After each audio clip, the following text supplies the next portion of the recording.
An emperor was captured alive. An empire divided between East and West. An empire where 30 rulers rise and fall within just 50 years, soldiers turning against the very leaders they had just crowned. The 3rd century crisis pushed the Roman Empire to the brink as assassinations, invasions, and collapsing monetary systems eroded its foundations.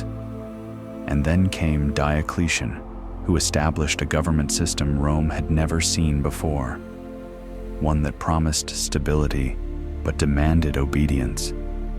Was this the birth of a stronger state, or the start of Rome's transformation into something unrecognizable? Stick with me to discover how his gamble reshaped the empire.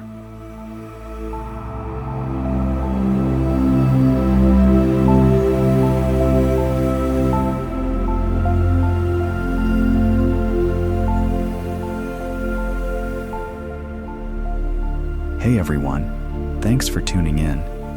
Before we begin, just a quick housekeeping note. If you enjoy what I'm doing, a like and subscribe would be really helpful. It goes a long way in keeping the channel going. And don't forget to drop a comment. I'd really love to know what you think. The empire in Freefall began when the very concept of leadership ceased to provide stability.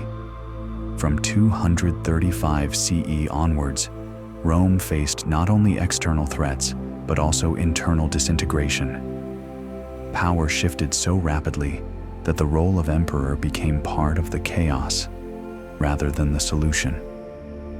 Imagine it as a wheel spinning faster and faster, elevating men to power one moment and discarding them the next.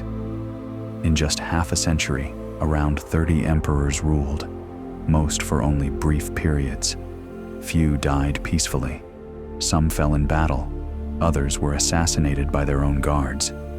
Dynasties or family lines no longer shaped Rome. Power shifted to whoever could win over the army. Here was the risky incentive. Soldiers expected a donative, a cash reward, whenever they raised a commander to the throne. This made the loyalty of the troops the key factor. Emperors often had to pay heavily just to survive. But if they withheld rewards, the very men who had elevated them could turn against them. In earlier times, legitimacy might have been reinforced through membership in a dynasty or a proud ancestral line. But by the mid-3rd century, legitimacy came before hardened troops, and they heard their acclamations. Army camps in remote provinces became venues of coronations as generals were declared emperors in places like Gaul, Africa, or the Danube frontiers. These soldiers could then turn around and murder their chosen ruler months later. Leadership became a fragile bargain. Sometimes a reign lasted for years, but just as often it was brief. A general might rally his men after a victory, claim the purple, then fall to rumors of betrayal or a single unlucky defeat. Imagine watching a revolving door at a palace, emperors stepping through, only to be pulled out again as their successors walked in. For people across the empire, this rhythm felt less like order and more like life at the mercy of chance. Provincial governors quickly realized they couldn't rely on directives from Rome for long. Instead, they depended on the troops nearby, because there was no guarantee that the emperor sending orders from afar would still be alive by the time months of correspondence had passed. Cities also lost certainty. With each new ruler came confusion. Who was in charge of tax collection, or who controlled reinforcements? The stability of a Roman worldview, one law, one authority, began to decline. Even within the army itself, loyalty weakened. A soldier might swear an oath to one man, only to be told weeks later that another had replaced him. Loyalty became fragile, driven by immediate survival rather than long-term allegiance. This breakdown of meaning within oaths reflected the state's crumbling discipline. The purple robe no longer symbolized permanence. It seemed more like a costume worn by whoever was fortunate enough to survive the upcoming campaign. The practical consequences were dire. Emperors now paid less attention to policy and focused more on soothing the legions. That involved military gifts, land, and money. However, each gift further drained the treasury. The cycle perpetuated itself. Armies demanded, emperors paid, finances became strained. If there was any delay or mistake in providing supplies, violence often ensued. Even the most capable rulers had too little time to implement reforms before meeting their end. News of sudden betrayal spread swiftly across the provinces.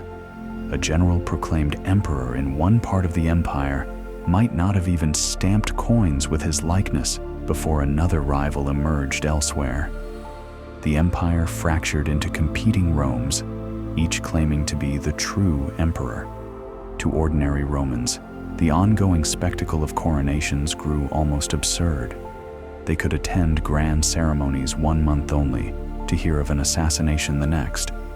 Even the symbols of imperial stability, the coins, the statues, failed to keep pace with the times. Merchants often paid with coins bearing the faces of rulers no longer alive. The rapid changeover brought a deeper cost. The aura of the office itself began to weaken. The Senate had long since lost influence over succession. The people of Rome, once the driving force in politics, became mere spectators. Authority now emanated from frontier camps, not the capital. Those camps could kill or crown a man at will. It made the empire's leadership seem scattered, like loose pieces rather than a solid structure. From a soldier's perspective, each oath became emptier than the last.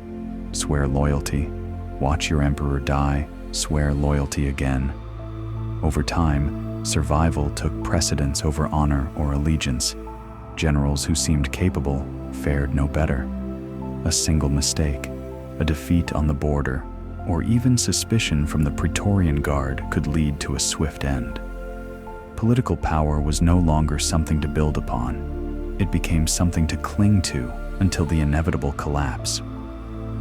Rome itself began to mirror this instability. In the 270s, Emperor Aurelian ordered the construction of massive defensive walls around the capital. That decision demonstrated how far the sense of safety had fallen. Rome, once confident it could project its power outward, now braced to defend its own core. Even the capital no longer trusted the permanence of imperial protection. The cycle of violence became a self-perpetuating trap. Every assassination made the throne more unstable.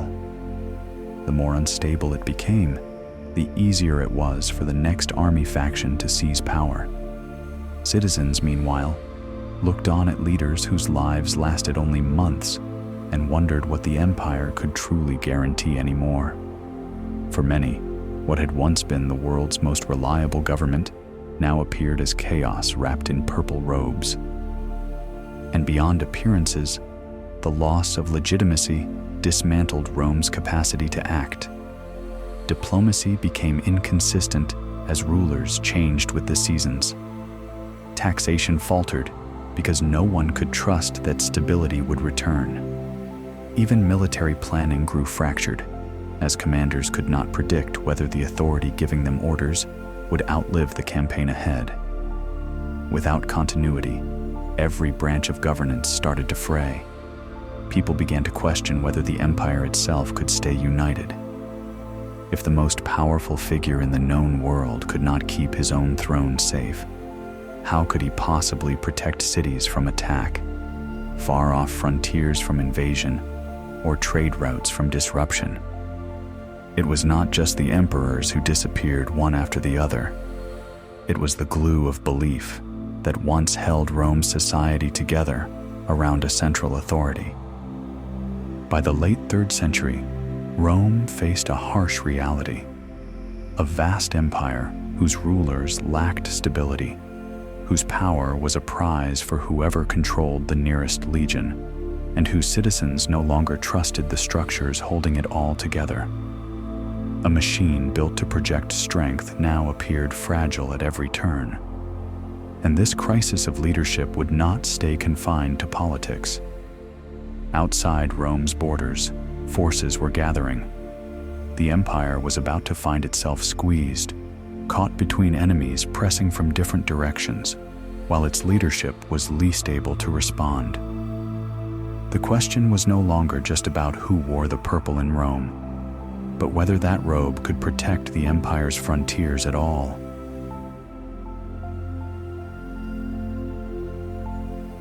Pressure was not confined to the throne. The empire's vast frontiers bore their own relentless strain, with enemies pressing along the Rhine and Danube in the west, and Persia resurging in the east. This was the daily reality of Rome's borders during the 3rd century. Defense stretched in two directions at once, and no frontier was truly secure. The geography of these threats played a significant role in shaping their impact. Rome's deserts or seas provided some protection, but rivers were different. The Rhine and Danube ran for hundreds of kilometers, often freezing in winter or narrowing at fords. Raiding parties could cross with little warning, then vanish into the forests before forces could intercept. The danger from these rivers was not a single, decisive invasion, but rather a constant, shifting movement. Even smaller bands could cause chaos, looting farmland and disrupting settlements. The East, by contrast, brought a very different enemy. The Sassanid dynasty rose to power in Persia from 224 onwards, centralizing its strength and rekindling ambitions against Rome. Unlike the roving fighters along the rivers, Persian forces fought as an organized state. They brought cavalry, siege engines, and a long-term strategy.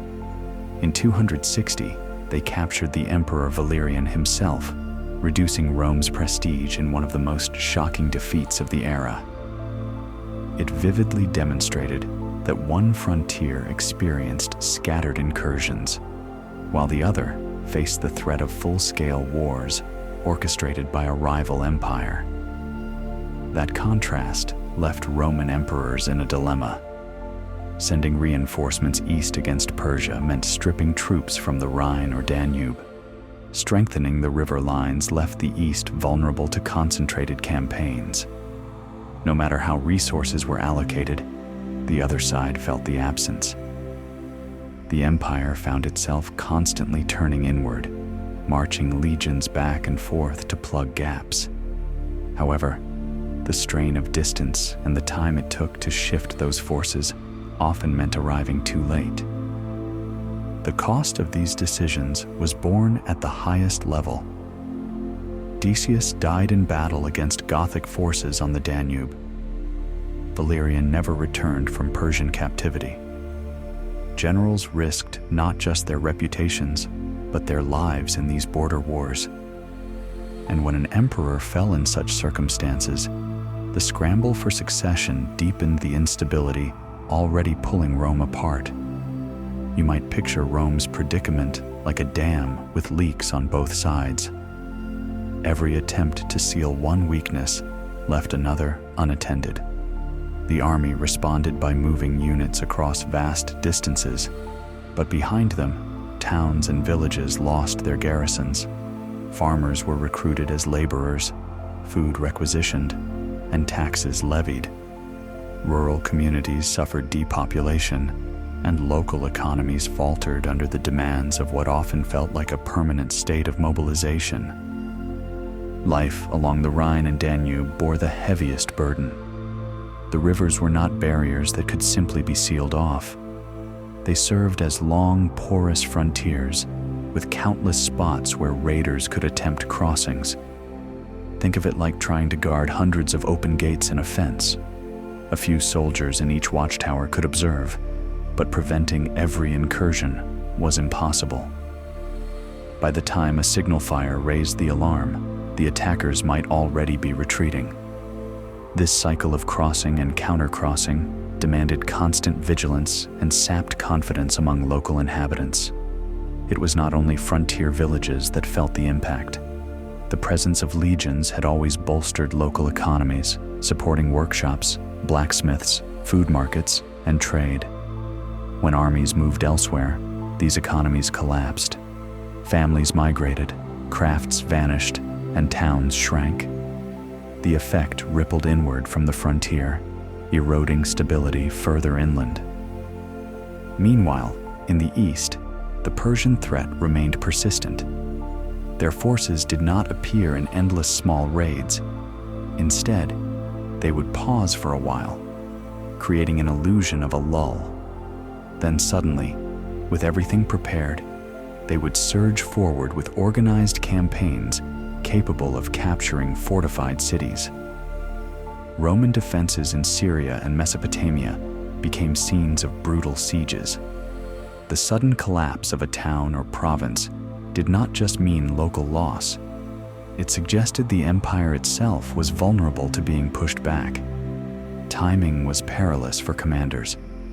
Western raids often returned year after year in rhythmic waves, while Persian offensives struck less frequently, but with profound impact.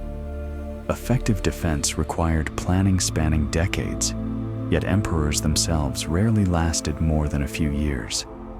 Each change of leadership brought abandoned strategies, shifted priorities, and wasted preparations. For ordinary Romans, this meant disruption at every level of life.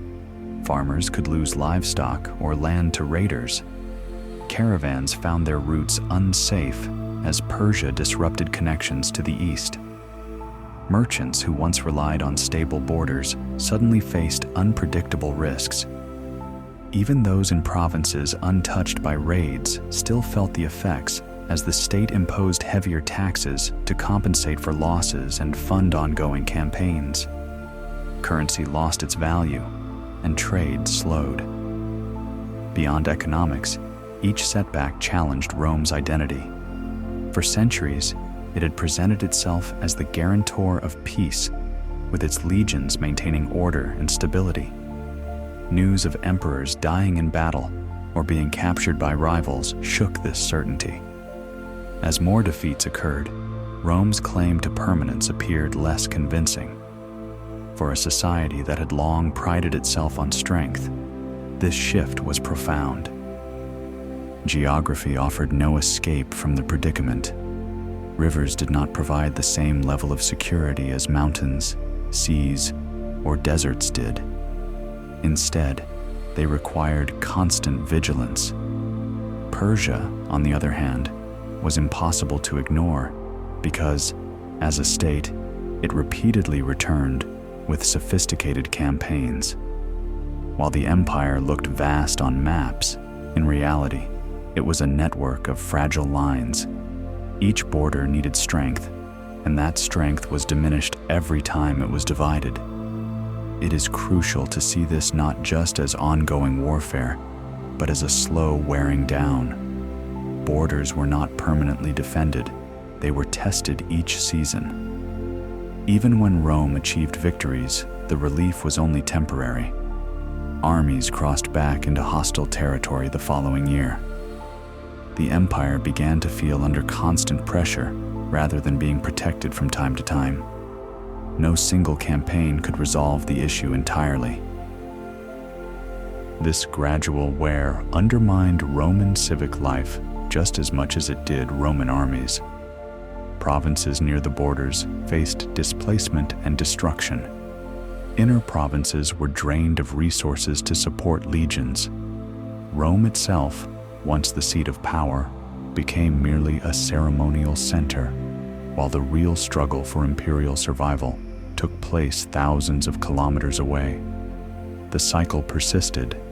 Instability at the top bred weakness on the border, and border failures further weakened those in power. Neither internal politics nor external threats could stabilize long enough to halt the spiral. Even emperors themselves became symbols of futility, their deaths reminding people of how uncertain the empire's defense had become. Yet defense had to carry on, regardless of the costs. Withdrawal risked collapse, but holding on drained resources faster than they could be replenished. Each emperor bore that burden, and almost none could carry it for long. It was not solely a tale of defeat, but a story of exhaustion. An empire stretched too thin across too vast a world, bled by numerous crises at once. As you consider this pressure from every direction, you see how it demands more than military solutions. An empire cannot survive if its foundations are weakened within its own borders. This leads us to another vital part of the story. When not just soldiers, but citizens, lost faith in their coinage and in the market itself. How did Rome withstand both invading armies and a collapsing monetary system? That is what we will explore next.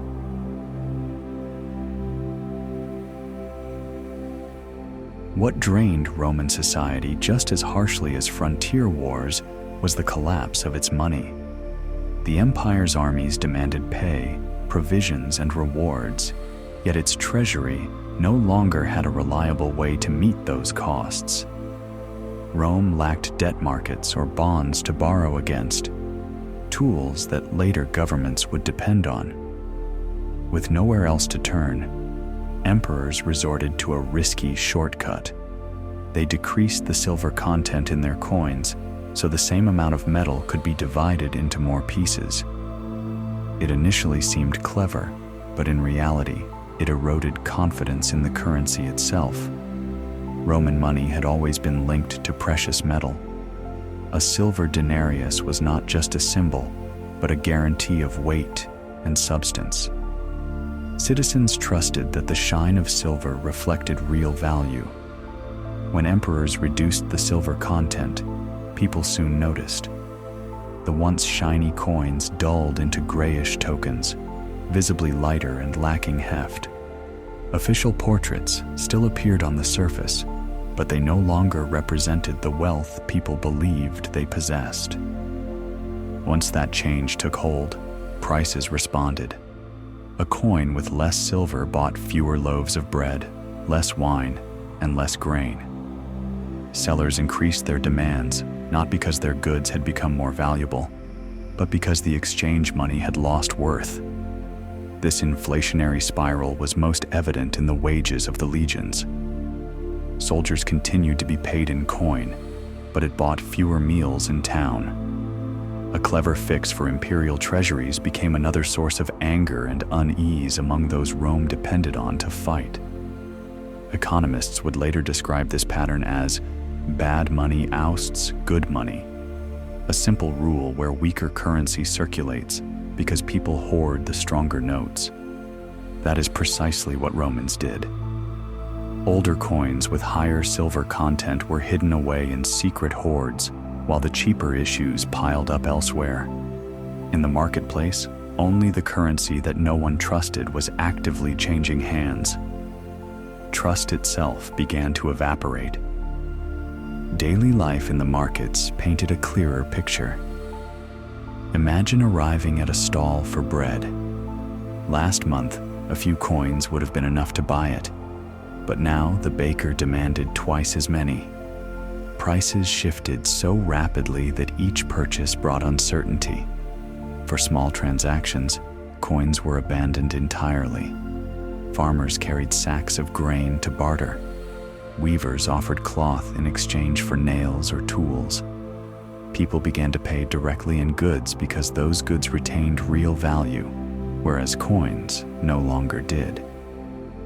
This barter system left scars across long-distance trade. Ports that once bustled with commerce slowed because merchants refused to sail for payment in worthless tokens. Caravans demanded wheat or leather instead of silver stamped with fading portraits. A system that once linked provinces across thousands of kilometers is now fragmented into smaller, mistrustful exchanges. Where once a coin symbolized imperial unity, now merchants valued payment in whatever they believed would endure. And what mattered was not only higher prices, but also confusion. as values varied wildly from place to place. A service might cost a handful of coins in one town and a sackful in another. Without reliable standards, negotiating a purchase could turn into haggling over which medium of exchange even mattered. Barter is awkward. Grain spoils, cloth frays, and animals cannot be divided easily. Rome's commercial rhythm slowed to a crawl as clarity drained away. Within homes, savings collapsed. Families who had carefully set coins aside for emergencies realized their stored wealth no longer secured them. Artisans raised fees to keep pace with rising costs, but customers resisted, trapped in the same spiral. Confidence in coinage had underpinned trust in the state. As it broke, support for the empire's ability to protect daily life wavered too. The state tried to adapt, but every effort revealed decline. Taxing in coins was now pointless. Provincial governors demanded wheat from fields, animals from pens, or direct labor. Farmers owed part of their harvest. Smiths delivered crafted goods straight to armories. Transactions bypassed money altogether. What had once been a sophisticated monetary system regressed into a patchwork of compulsory contributions. The more profound loss lay in the symbolism. Coins had been more than pieces of metal. They embodied Rome's reach. They had traveled further than legions, crossing borders as trusted objects. Now they failed even among Rome's own citizens. In Gaul, traders no longer accepted coins made in Rome. In Africa, merchants resisted pieces minted with less silver. A united empire splintered as people questioned whether any standard measure of value still existed. Authorities, unwilling to accept collapse, turned to coercion. A well-known imperial edict attempted to control rising costs by fixing prices, but enforcement was impossible without a foundation of underlying trust.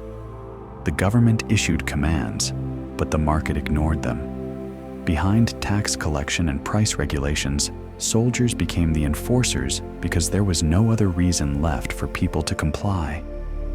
The contrast with earlier centuries made the damage appear more severe. Once, Roman money was respected even beyond the empire as the currency of order. Traders in neighboring lands accepted it gladly. Now, within the empire, markets shunned it. Where there had once been widespread belief, disbelief now prevailed. Economies depend on faith as much as on metal, and Rome's people had stopped believing. Attempts to recover through direct provisioning altered the social fabric.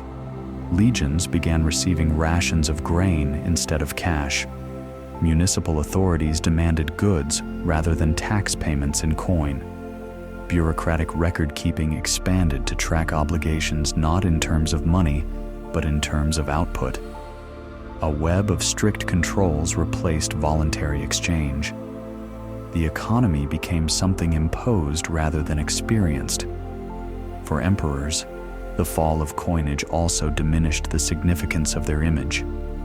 A portrait stamped on a worthless disc carried no promise, no guarantee. The bond between the imperial head and personal wealth had broken. That loss influenced loyalty itself. If money circulated in the streets as a hollow object, many started to see their rulers in the same manner, another face without substance. The change was especially stark for those who remembered Rome's golden age. In earlier days, coins from across the empire traveled far, symbols of power stretching from ocean to desert. They were collected, hoarded, and celebrated. To live in the 3rd century instead, where those same coins were refused in markets or demanded only in bulk, was to witness a civilization hollowing out. Households adapted by holding onto durable goods. Grain, cloth, and livestock became safer than coin for storing value. Soldiers used rations directly instead of trading them for badly minted coins. Meanwhile, merchants scaled back their ventures, avoiding long journeys that once united provinces. Rome's thriving trade gave way to cautious local survival. This shift affected not only commerce, but also community life. Local elites who had built their status on wealth now faced fortunes measured in declining coin. As the money lost value, their ability to fund games, repair temples, or endow festivals diminished. Public life, once vibrant, looked emptier, with halls less frequented and arches less decorated. The disappearance of trusted currency dragged culture down alongside trade. A civilization once unified by coin now saw coins divided. Debasement initially emerged as a solution to military strain, but ultimately became a threat to unity itself. By the late 3rd century, Rome remained large on maps, but felt smaller in spirit, its shared fabric torn by the influx of unwanted wealth. And as wealth faded, something larger went missing: the presence of those who once sustained public life. In the silence of cities, one can see what followed: fewer festivals, neglected theaters, temples without patrons. The same people who had shaped civic pride began to withdraw, leaving behind stone arenas and monuments standing empty.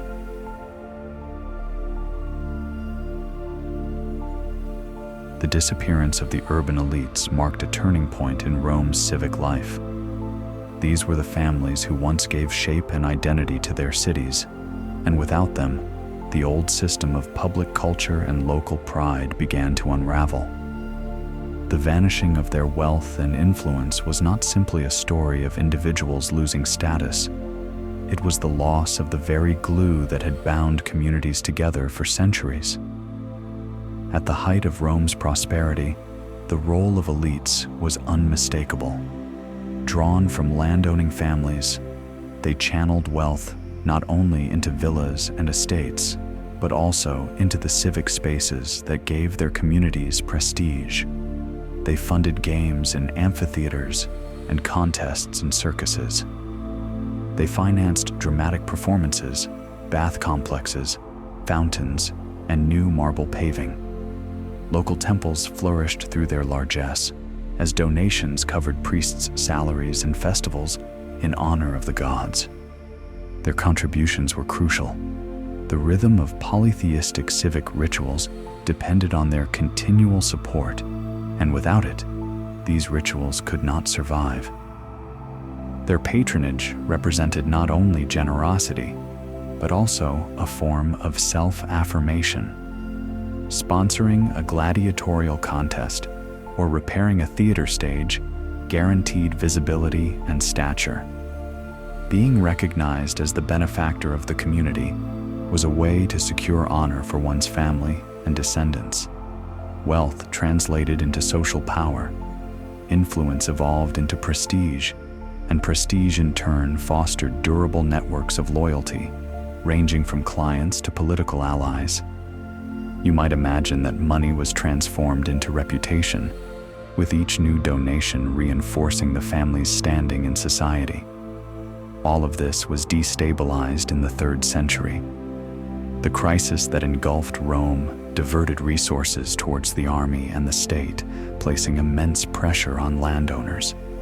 They were wealthy enough to attract the tax collectors' attention, but without private militias to resist imperial demands, they could not defend themselves. What might once have been used to fund new temples or public libraries was instead seized to support military donations and fortifications. The flow of wealth into urban culture dried up, and the civic identity of cities began to diminish. That decline manifested in subtler ways. When fortunes shrank and money lost its reliability, risk-averse patrons hesitated to invest in projects that offered no guaranteed return. This was not only an economic issue, but also a psychological one. These elites valued being in the public eye as benefactors. When the very stage for such displays collapsed, they often withdrew from urban society altogether. retreating to estates where they could preserve what remained. To remain unseen was against their instincts, but hollow wealth left them little choice. The militarization of Roman society dealt further blows to their prestige. Cities had once revolved around their local patrons. By the mid-3rd century, these same cities had adjusted their lives to accommodate the needs of garrisons and generals.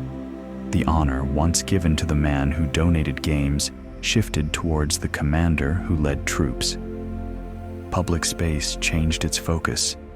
Instead of statues gifted by patrons, supply depots for armies became the symbols of importance. The urban elite, which had been used to shaping the cultural scene for decades, found itself displaced by soldiers and officials. Economic issues worsened matters. Inflation eroded the value of estate production. Landowners who once enjoyed imported luxuries struggled to meet even basic obligations. In places where barter replaced coin, prestige became impossible to display. Sponsoring a festival or maintaining a temple required a stable currency. Still, when wealth existed only in the form of sacks of grain or livestock, civic generosity seemed an empty expenditure. Wealth that could not be converted into cultural patronage meant that status could not be sustained. The decline of religion vividly revealed this change. Polytheistic cults had always relied on elite support to flourish, funds for festivals, offerings, and repairs. When wealth diminished, temples fell into disrepair. Statues remained unattended, shrines lacked incense, and ceremonies shrank to fragments of their former selves. It was not that ordinary people lost faith, but that the essential support structure vanished. Religion connected to civic pride could not endure the collapse of civic culture. In that vacuum, new communities gained strength. Christianity, in particular, provided a practice independent of elite sponsorship. Its small groups depended on shared identity and faith rather than lavish public displays. In a world where traditional rituals faltered, Christianity offered a sense of stability and belonging, not reliant on vanished patrons. As one framework of identity weakened, another took its place. The costs were both personal and civic. Elites, accustomed to influence and honor, found empty spaces where they once exercised authority. Reputational networks, friendships, and alliances had dissolved. Taxes and military levies drained their wealth. Social prominence was increasingly derived from military leaders rather than patrons. This erosion was not merely a reduction in luxury. It stripped elites of the networks of connection that sustained them. Many abandoned their responsibilities to the city, withdrawing entirely from it. For ordinary citizens, the difference was noticeable. The familiar calendar of games and festivals shrank. Market days lost their color without civic backing. Amphitheaters grew silent. Temples appeared scarred through neglect. A city without its elites was no longer a place of participation, but a shell of itself. Urban landscapes also contracted physically. As maintenance declined, people moved inward from outer districts, clustering behind walls while outer areas fell into disrepair. The absence of elites revealed more than cultural setbacks. It exposed a structural flaw in governance. Public life in Rome's cities did not depend on imperial subsidies. It relied on the voluntary civic spirit of the wealthy. Once taxation drained that resource, the empire itself provided nothing in return. Bureaucracies gathered resources, and armies devoured them. Temples, baths, and arenas were left to decay.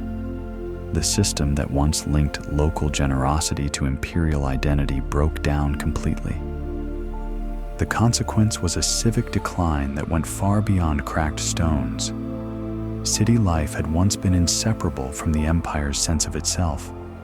The amphitheater symbolized collective glory. and the festival represented shared loyalty to both gods and society. When those ties loosened, Rome's unity began to narrow.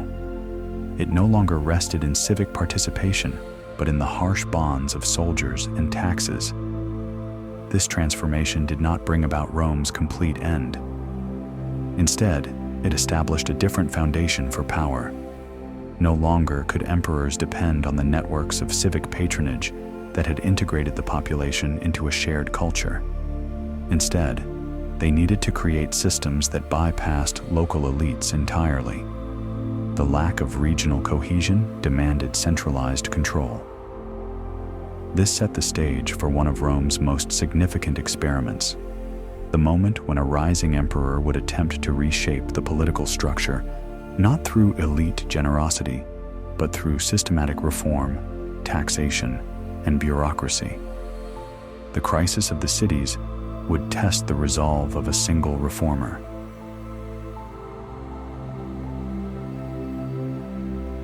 Amid widespread chaos, when emperors rose and fell with alarming speed and the empire's strength seemed close to collapsing, a new figure emerged: Diocletian. Unlike many before him who had ruled only briefly or fought just to survive, he approached the throne with a resolve to establish lasting order. In 284 CE, he was declared emperor. From the start, he recognized that temporary measures would not suffice. He aimed to reorganize an empire that appeared on the brink of disintegration. The Rome he inherited was severely weakened, and half a century of upheaval had nearly eradicated faith in leadership. Soldiers had elevated emperors, then assassinated or overthrown them before their policies could take full effect. Armies along the Rhine and Danube were under constant pressure from raids. To the east, Persia continued to wage organized wars, testing every vulnerability. Debased currency led to markets distrusting coins, and entire cities slipped into a barter system. Public life was hollowed out as elites retreated. What Diocletian faced was not a smoothly functioning empire, but one teetering on the edge of collapse. His route to power had been through the military, but Diocletian's fame was not founded on battlefield victories. He was not remembered as Rome's most brilliant general. Instead, he excelled as an organizer and bureaucrat. That distinction mattered. Many emperors before had relied on charisma or battlefield success to maintain authority for a few seasons. Diocletian thought differently. He treated the Roman state as if it were a fragile structure, still standing but at risk of collapse. His remedy was to act like scaffolding around that fragile structure, reinforce it, support it in every direction, and keep it steady even if beauty or ease had to be sacrificed. This philosophy guided his reforms. He invested as much in bureaucrats as in soldiers because he understood the two were inseparable. Armies could not safeguard borders if the supply system broke down. Provinces could not support the treasury without stricter taxation and more efficient record-keeping. His decision was not whether to strengthen the army or the administration, but to expand both at once. New offices, more officials, and structured networks of control spread out across the empire, binding the provinces more directly to the emperor's authority than ever before. Resources, of course, were essential. Earlier rulers sometimes built popularity through gifts or public generosity. Diocletian could not afford this. Instead, he introduced strict taxation. Land was measured precisely, records were updated, and assessments were made regularly to ensure that no household escaped notice.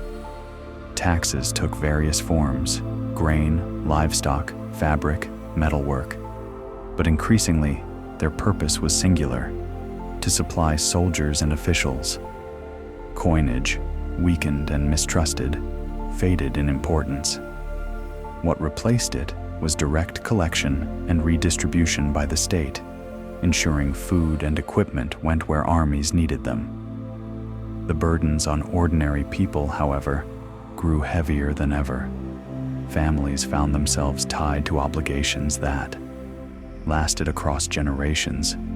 Farmers fixed to their fields, artisans bound to produce goods for military use, communities classified according to what they could.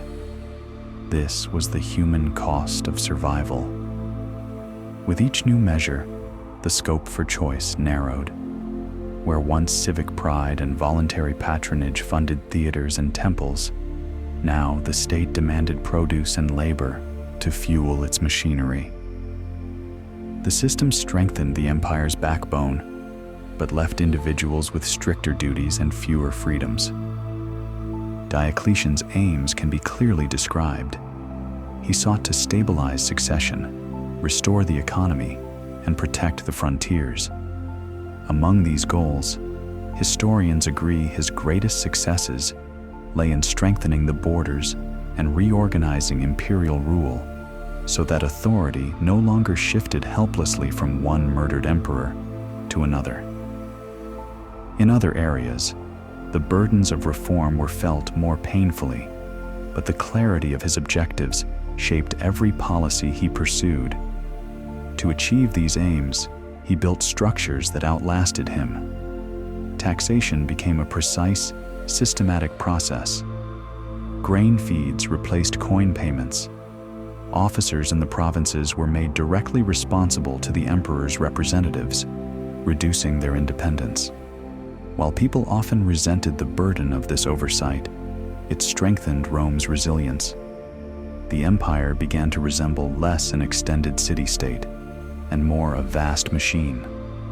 Farms produced food, bureaucrats collected taxes, and armies consumed supplies.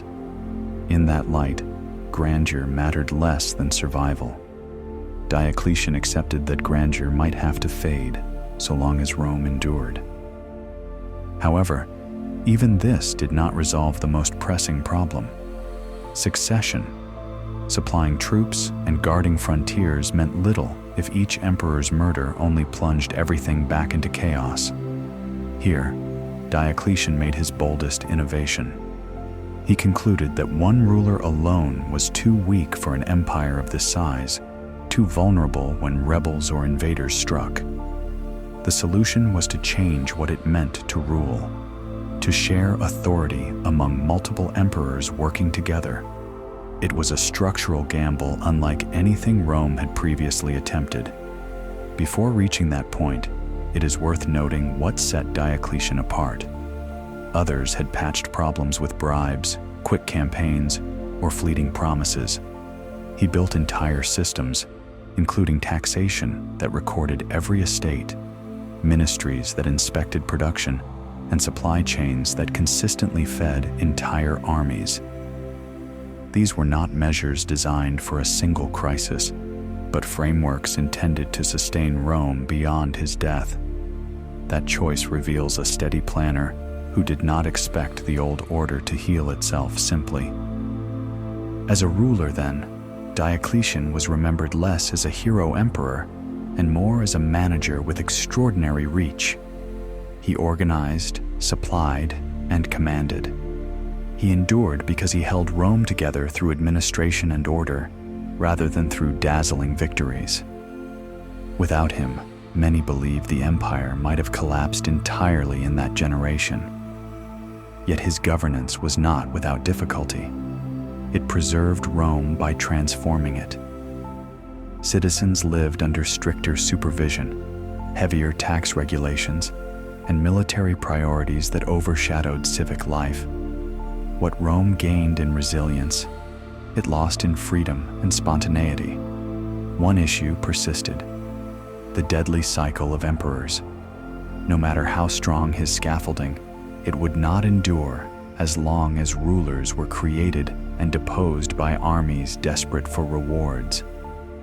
Diocletian realized that to protect everything else, he needed an answer to the recurring question of who should rule next. His decision would transform Roman politics completely, shaping how imperial power itself was perceived. And so the stage was prepared for his most ambitious experiment, a rule not by a single emperor, but by four, united in a system designed to prevent rivalry and violence.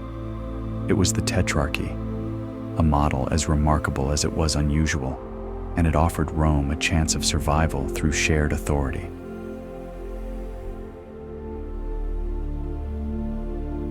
How do you prevent emperors from turning on one another in pursuit of power? That was the question Diocletian sought to answer, leading him to create what became known as the Tetrarchy, 4 emperors sharing authority across the empire.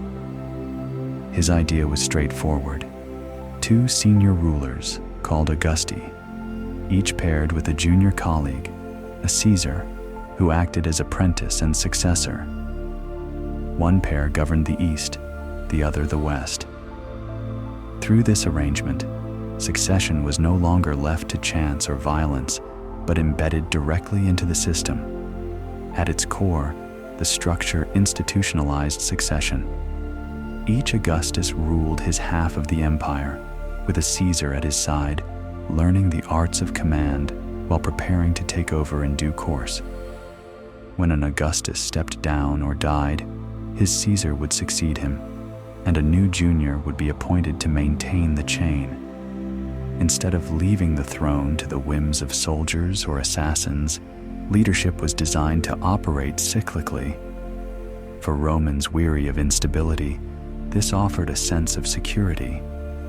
You could imagine the empire as a great ship held steady by 4 anchors, each balancing the weight at a different corner. Diocletian and his colleague Maximian established themselves as the first Augusti, dividing the empire's vast territory along practical lines. The East assumed the responsibility of defending the frontier against the recently resurgent Persian Sassanids and managing wealthy provinces such as Egypt and Syria. The West perceived its threats differently: the Rhine and Danube, with restless tribes eager to challenge Rome's weakened borders. To strengthen the partnership, each Augustus appointed a Caesar. Diocletian chose Galerius in the east, while Maximian selected Constantius Chlorus in the west. Strategic marriages reinforced the bonds, interlinking the families of the rulers. Each role was carefully defined, and every man's position was granted legitimacy by design rather than by conquest. That detail mattered greatly to soldiers and citizens alike. For half a century, loyalty had been a perilous gamble. Armies acclaimed generals on campaign, only to abandon or murder them when luck turned. With the Tetrarchy, however, legitimacy no longer solely depended on success in the field. Instead, it was officially recorded within the system: a Caesar trained to govern, an Augustus to retire, with new Caesars appointed to continue the line. For the first time in a generation, emperors could transfer power without chaos.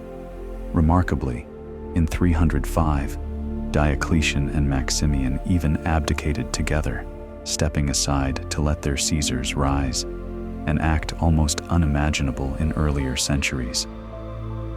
The sense of order that followed must have felt like a relief. 4 rulers could position themselves closer to dangerous frontiers, respond more quickly to incursions, and provide a human presence in regions previously neglected. The administration that had once been funneled through a single tired man was now spread across 4 courts, each with its own resources, staff, and armies. People who once measured time by the assassination of emperors might have started to believe that government could operate as a planned process rather than a gamble of fate. However, despite the structure's promise of harmony, it was not immune to tension. It was based on the assumption that men would stick to their roles, that a Caesar would wait patiently, that an Augustus would retire willingly, and that loyalty reinforced by family ties could suppress ambition.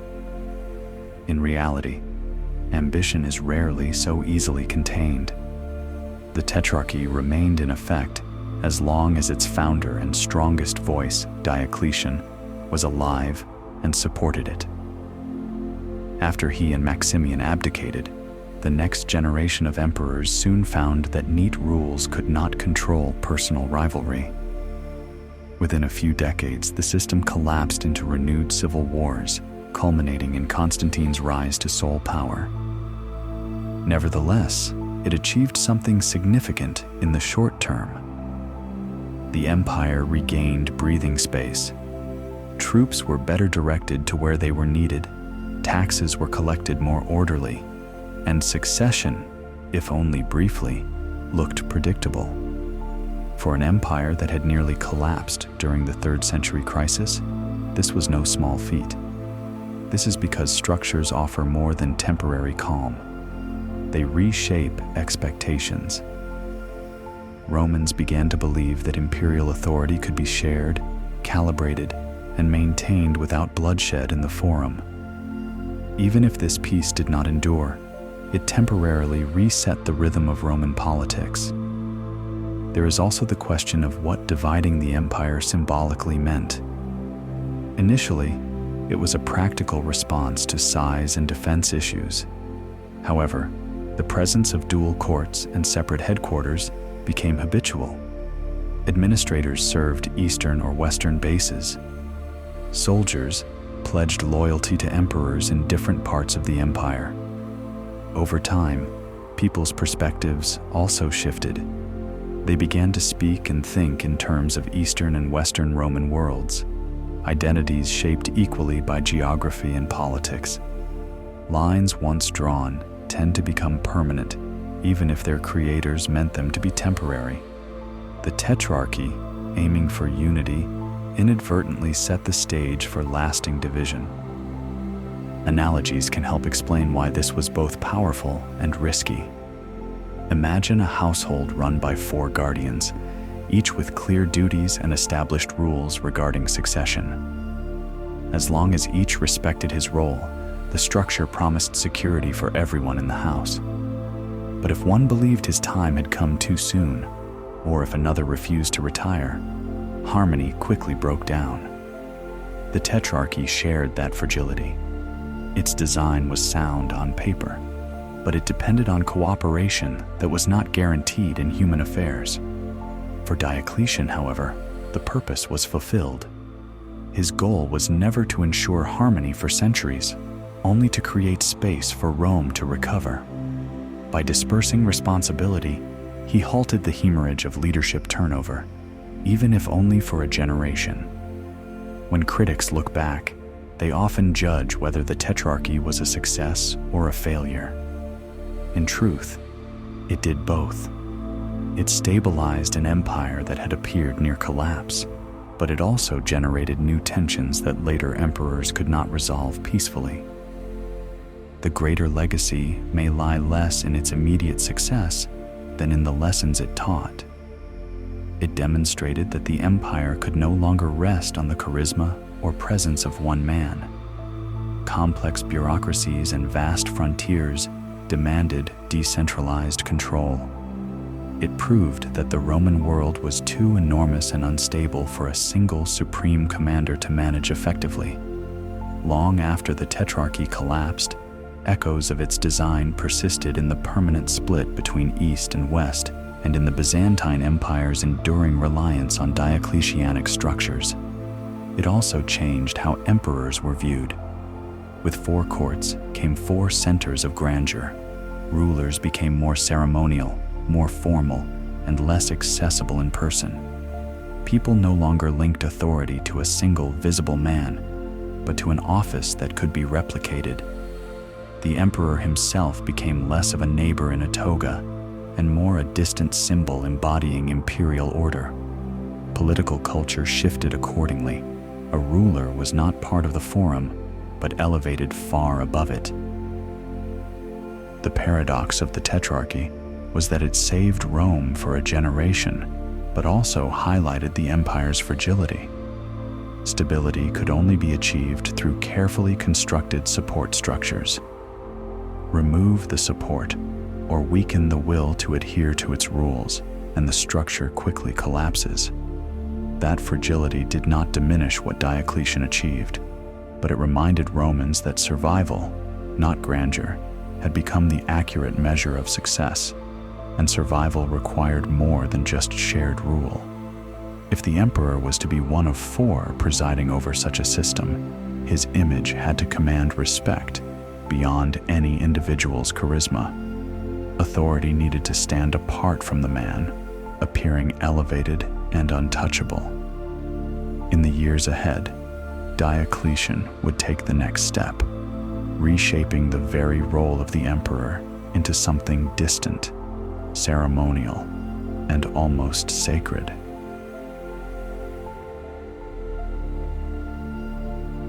Imagine an emperor who was once an integral part of everyday Roman life, now set apart by layers of ritual and majesty.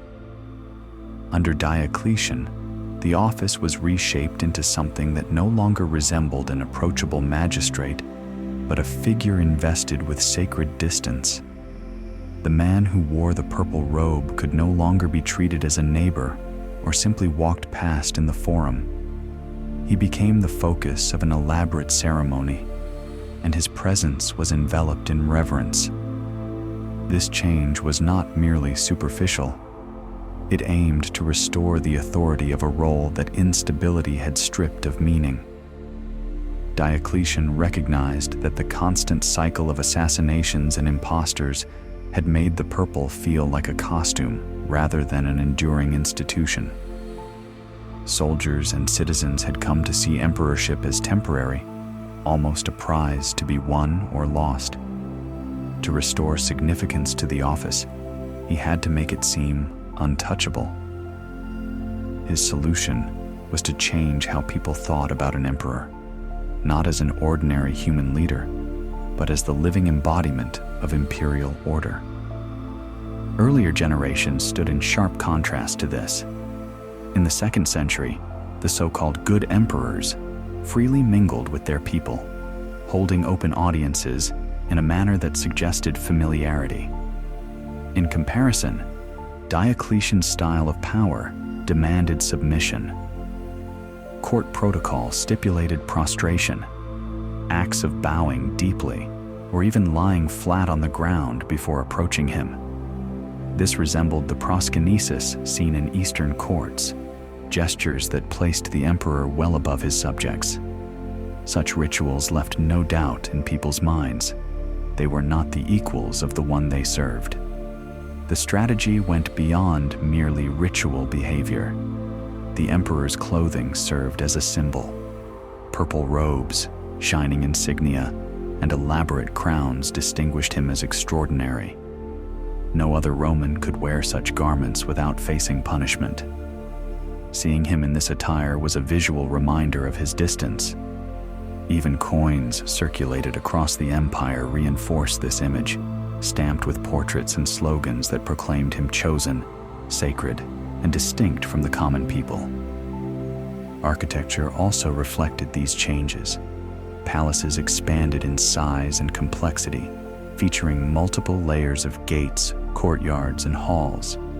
To approach the emperor was to pass through successive barriers, each one making the encounter more exclusive and formal. Gone were the scenes of emperors casually meeting citizens in city streets. Now, ceremonies took place in spaces designed to project majesty, where audiences knew precisely where to stand, what to wear, and how to address a ruler who was intentionally kept at a distance.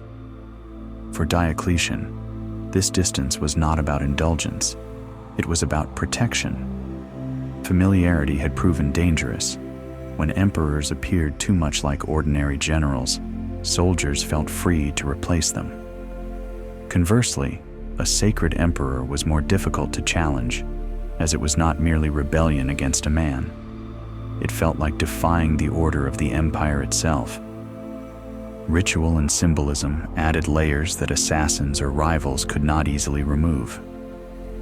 That said, the cost of this transformation was clear. the civic connection that had once defined Roman identity waned.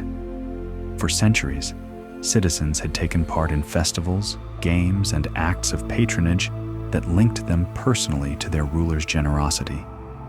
In Diocletian's model, authority no longer flowed through mutual recognition. Instead, it came from awe. Stability increased, but intimacy waned.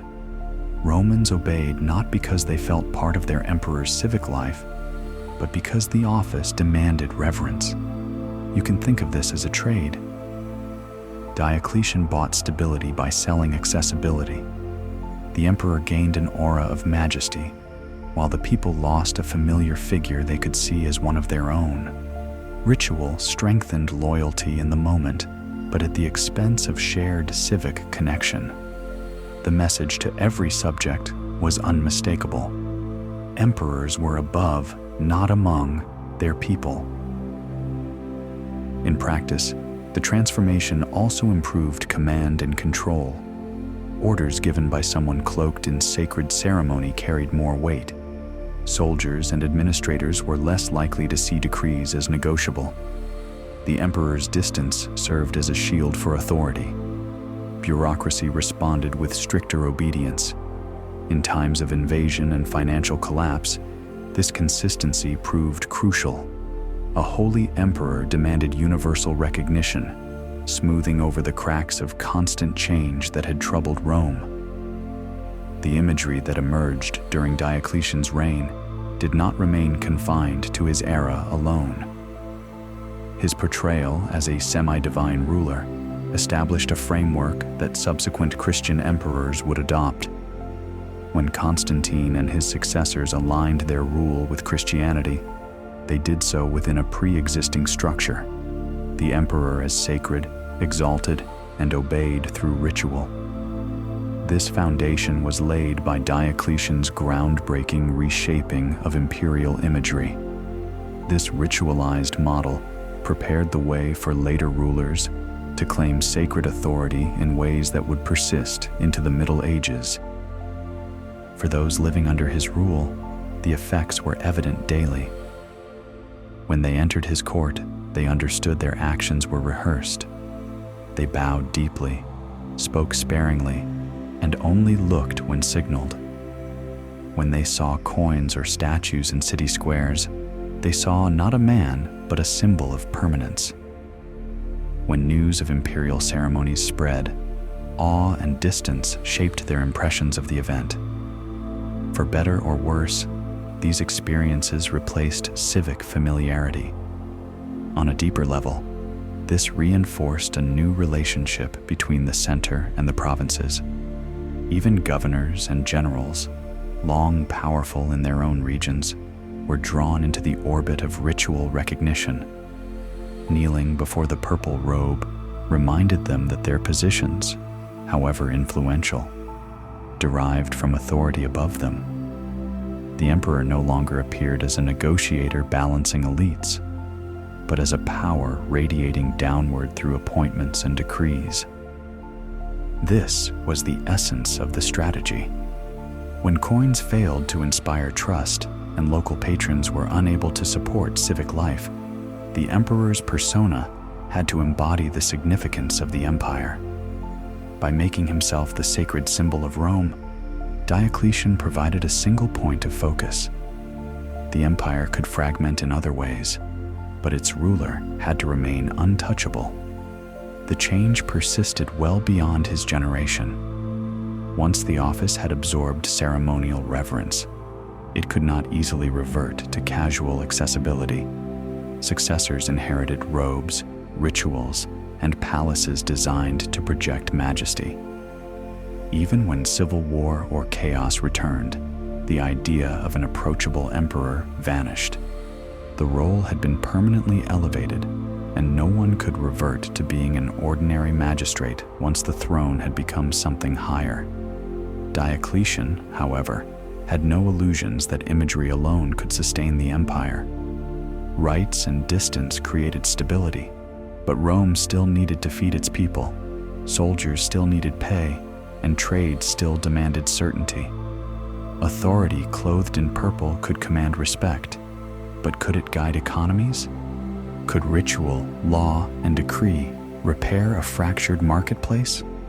These were the questions his government now had to confront as it shifted from symbolic stability to the real challenge of survival through value and exchange.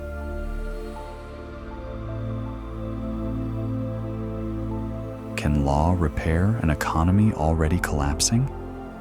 That was the gamble behind one of Diocletian's most remarkable actions, the Edict on Prices. With coins stripped of silver, markets relying on barter, and soldiers demanding rations instead of wages, he tried to legislate value itself. If money could not maintain its worth, perhaps imperial decree could. The edict aimed to set maximum prices on everyday goods throughout the entire Roman world, an effort to impose stability through centralized control. The legislation was extensive. It outlined maximum prices for hundreds of items, including food, clothing, wages, and services. From livestock to timber, from a pair of boots to a day's labor in the fields, everything was subject to a prescribed ceiling. No one was permitted to ask for more, and no one was meant to pay more. Any breach would be met with severe penalties, ranging from substantial fines to corporal punishment and even capital punishment. The purpose was clear: to halt rising costs and restore predictability in markets battered by years of crisis. The plan was daring, but it faltered almost as soon as it started. The empire covered regions with vastly different supply conditions. A set price for a bushel of wheat, for instance, might work at the edge of the Nile floodplains where harvests were plentiful, but it could spell disaster for farmers on the poor soils of the Balkans. Transport made the problem worse. Merchants transporting oil from Africa to Italy or wine from Gaul to the Rhine frontier could not hope to recover their costs under officially fixed rates. Obedience led to bankruptcy. Many opted not to sell at all instead. This reluctance created shortages. Legal markets emptied of stock, not because goods ceased to exist, but because sellers preferred to hold back rather than incur losses. Stalls remained empty, shops closed their doors, and urban residents who depended on regular market days increasingly returned home empty-handed. Yet, the same goods quietly moved elsewhere through illegal exchanges. Almost immediately, black markets thrived, selling at prices nearer to actual value. Anyone with sufficient wealth or goods to trade could do so secretly, while official markets remained silent. The state's law did not control inflation. It simply pushed transactions underground. Enforcement was heavy-handed, but ineffective. Soldiers and inspectors patrolled towns and villages to oversee transactions, yet no bureaucracy could monitor millions of daily exchanges across 3 continents. Once enforcement squads moved on, real prices reappeared. Fear of being caught only increased avoidance.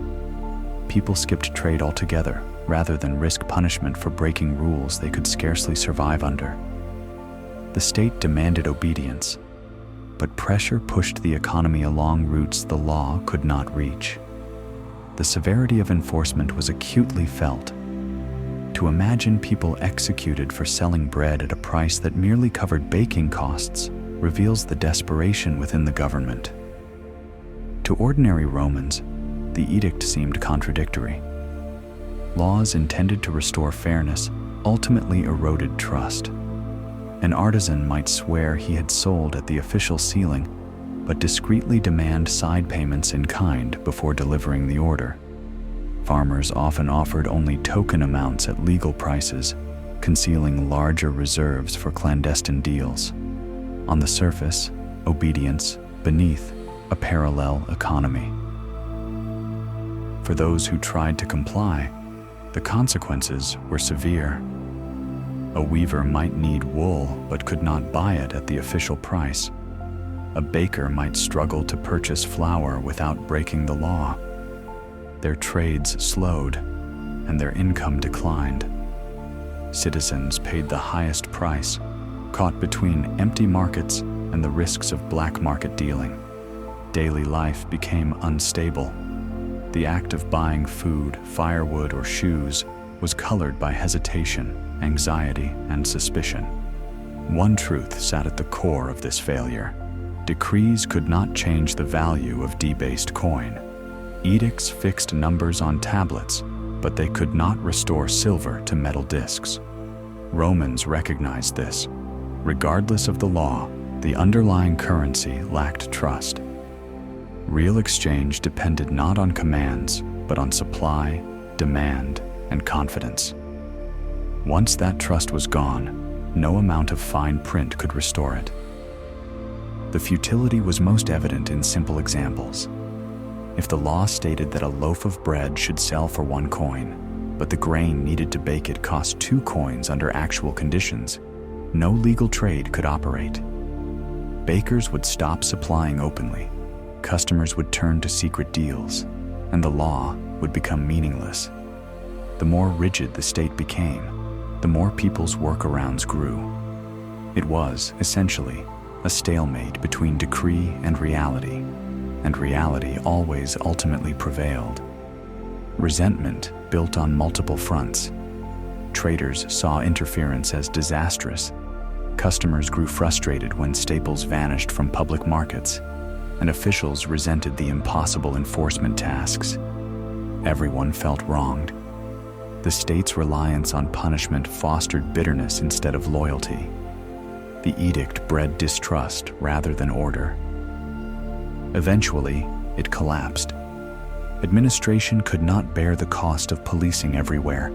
Shortages became unmanageable, and black markets became too deeply embedded to eradicate. Diocletian's law did not quietly fade. It fell apart under persistent disobedience. Like water seeping through cracks, ordinary exchange continued outside official boundaries until the edict became irrelevant. Economic life is adapted by simply ignoring it.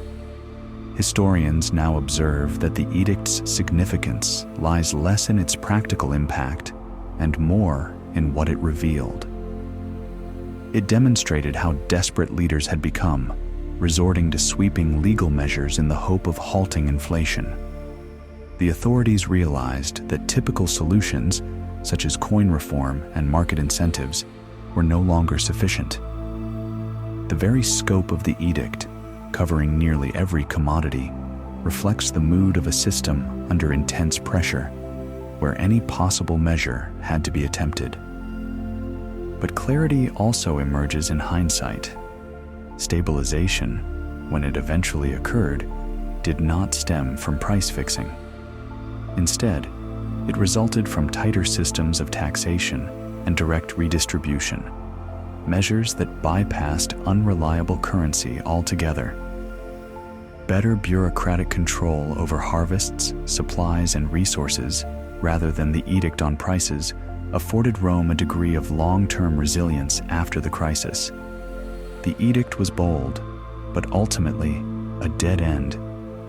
This makes the contrast sharper. On paper, one law could transform the economy. In practice, only administrative machinery could.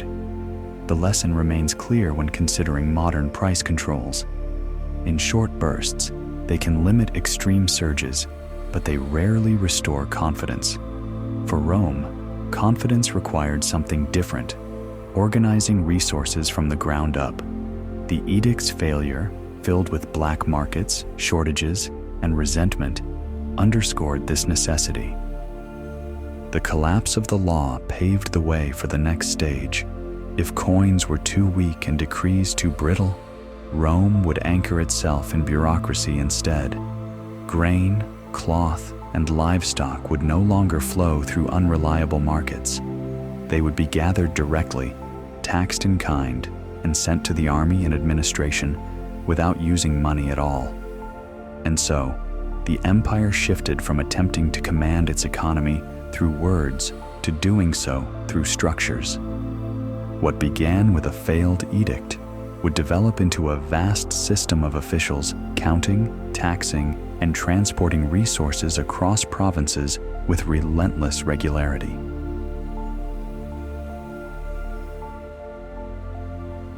Now, the empire shifted its focus to a new system of survival, a bureaucratic machine. Across every province, officials dispersed with one primary duty: to measure. They recorded land, crops, livestock, and people, documenting everything in ledgers that could be checked and compared. This was not a one-time exercise, but part of a recurring rhythm, a 15-year cycle known as the Indictio, the state's regular land and population review. Each cycle, updated assessments ensured that tax obligations matched what the land and its people could realistically yield. This system far exceeded the older practices of Roman taxation. For centuries, urban elites have mediated between the state and taxpayers, bearing responsibility for raising funds within their communities. Diocletian dismissed this model. Instead, the state itself set quotas, measured fields, and marked households. Taxes were no longer occasional obligations negotiated during times of need. They became integral elements of life, woven into the very fabric of society. Landowners were assessed not only on the size of their land, but also on fertility, the number of laborers, and what could be extracted from the soil.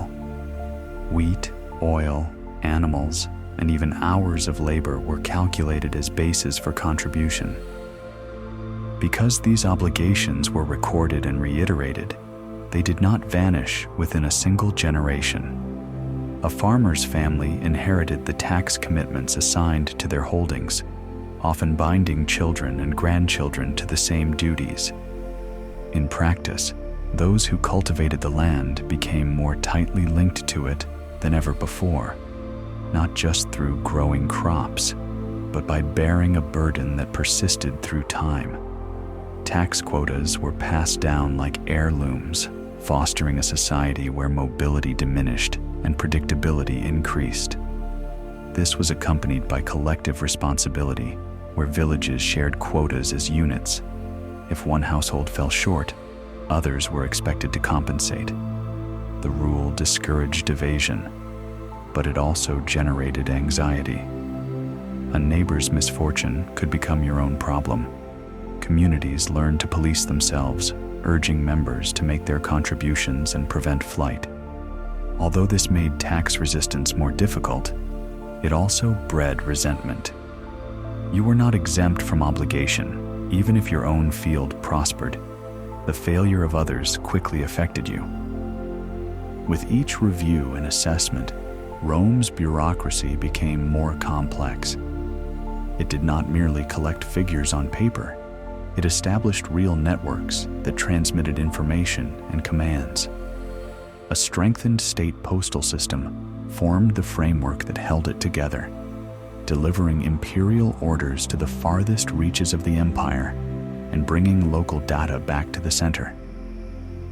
Provincial reports could be compared across regions, figures verified, and quotas adjusted.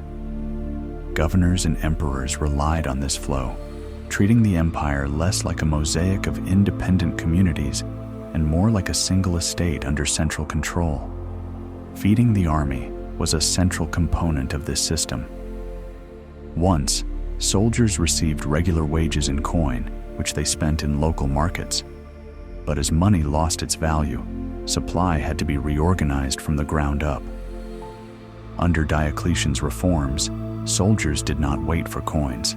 They received direct allocations of grain, oil, or meat, all of which were supplied through the state's logistics. Bureaucrats gathered these goods from farmers as tax, transported them through storehouses and roads, and delivered them into barracks and frontier camps.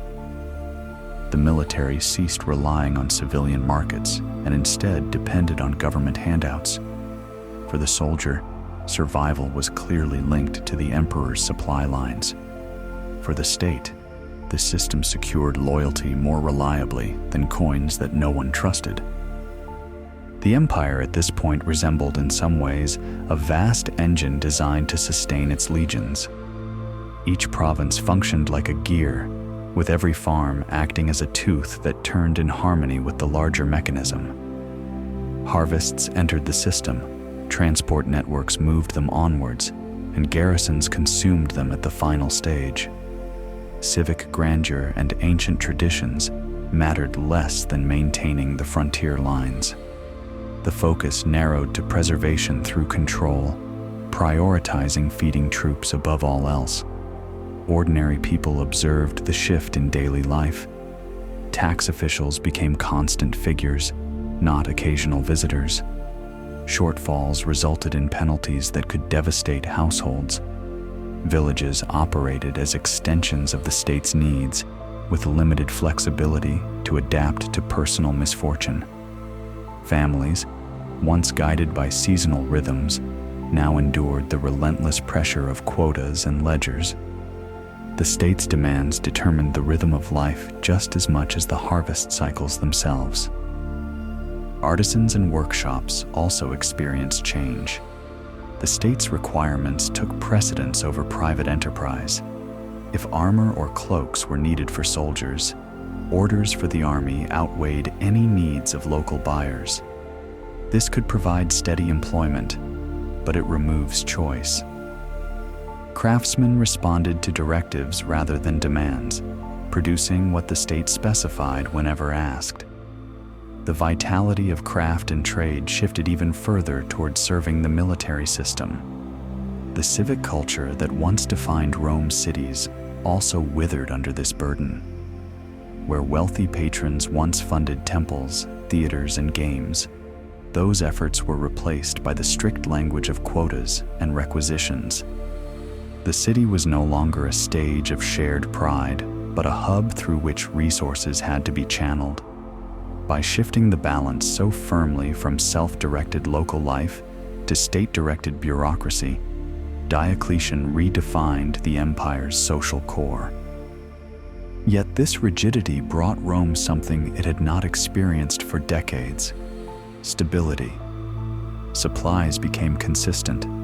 Armies stayed at their posts.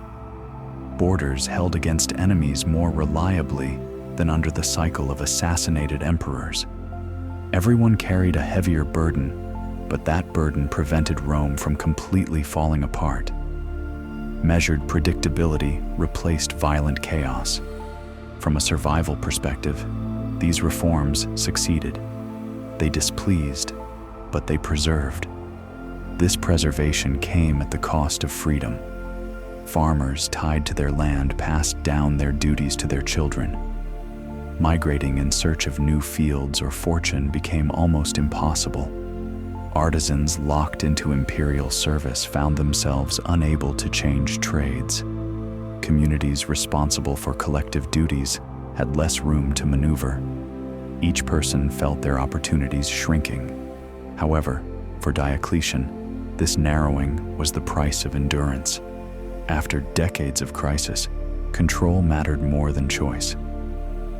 For Rome itself, the measure of legitimacy underwent a change. The empire was no longer defined by grandeur in marble forums or the generosity of urban patrons. Its identity rested on bureaucracy, calculation, and supply. To be Roman under Diocletian meant belonging to a system that measured, taxed, and transported produce to frontiers. The state shifted from shared spectacle to recorded contributions. This significant change created new pathways in Roman history. By integrating society into bureaucratic networks, Diocletian established a model for future rulers to operate from a position of central strength. Emperors became the central figures through whom resources and authority circulated. It was not about glamour, but about endurance.